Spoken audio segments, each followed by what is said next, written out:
Президенти Федерация байналмилалии футбол Джани Инфантино ва президенти Конфедерация футболи Осиё Шайх Салмон бин Иброҳим Ал-Халифа зимни сафари худ ба Тоҷикистон аз маҷмӯаи фарҳанги фароғатӣ Кохи Наврӯз, ки бо услуби меъмории миллӣ сохта шудааст, дидан карданд. ҳайати Федератсияи байналмилалии футбол ва Конфедератсияи футболи Осиё аз толорҳои барҳавою зебои бо услуби миллӣ оро ёфтаи маҷмӯаи Кохи Наврӯз боздид ба амал оварданд.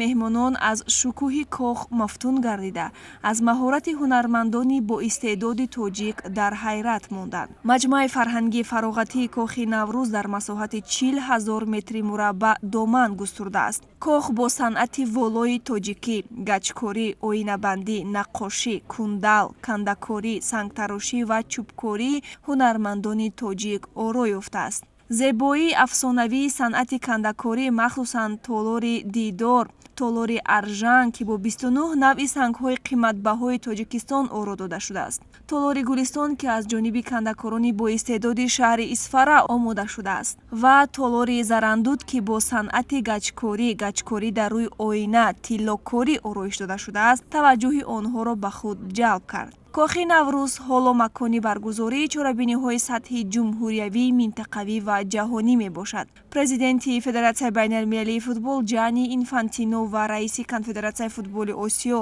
Шайх Салмон бин Иброҳим Ал-Халифа пас аз боздид ба маҳорати ҳунармандони тоҷик дар бунёди чунин як кохи боҳашамат баҳои баланд доданд. ҳамзамон президентҳои Федератсияи футболи Тоҷикистон Рустами Эмомалӣ ва Федератсияи байналмилалии футбол Ҷани Инфантино аз ҷараёни корҳои сохтмонии Маркази техникии Федератсияи футболи Тоҷикистон дидан карданд. Маркази техникии Федератсияи футболи Тоҷикистон дар ҳудуди ноҳияи Варзоб дар километри 40-уми шоҳроҳи Душанбехуҷанд бунёд шуда, ҳамчун макони тамринии дастаҳои мунтахаби Тоҷикистон пешбинӣ шудааст. Маркази техникии Федератсияи футболи Тоҷикистон аз меҳмонхона, маркази тиббӣ, майдонҳои тамринӣ бо сабзаи табиӣ ва сунъӣ, майдони футзали болопӯшида ва ғайра иборат аст. лоиҳа аз ҳисоби Федератсияи байналмилалии футбол, Конфедератсияи футболи Осиё ва Федератсияи футболи Тоҷикистон амалӣ карда мешавад.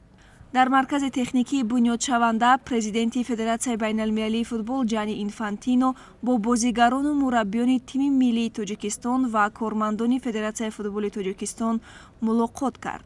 узви тими миллии кишвар Манучер Ҷалилов ба президенти Федератсияи байналмилалии футбол пироҳани тими миллии Тоҷикистонро таҳти рақами 9 тӯҳфа намуд. дар фарҷом Ҷани Инфантино таассуроти худро аз боздид ба Тоҷикистон чунин иброз намуд. таманниёти ман барои кулли дӯстдорони футболи тоҷик чунин аст. тоҷикистон кишвари афсонавӣ мебошад. инҷо бозигарони боистеъдод хеле зиёд ҳастанд. федератсияи футболи шумо корҳои бузург карда истодааст. дастаҳои футболи тоҷикистон рушд ёфтанд. дар тамоми қаламрави ҷумҳурӣ ба футболбозӣ машғул шавед ва аз футбол ҳаловат баред. фифа ба шумо умед дорад.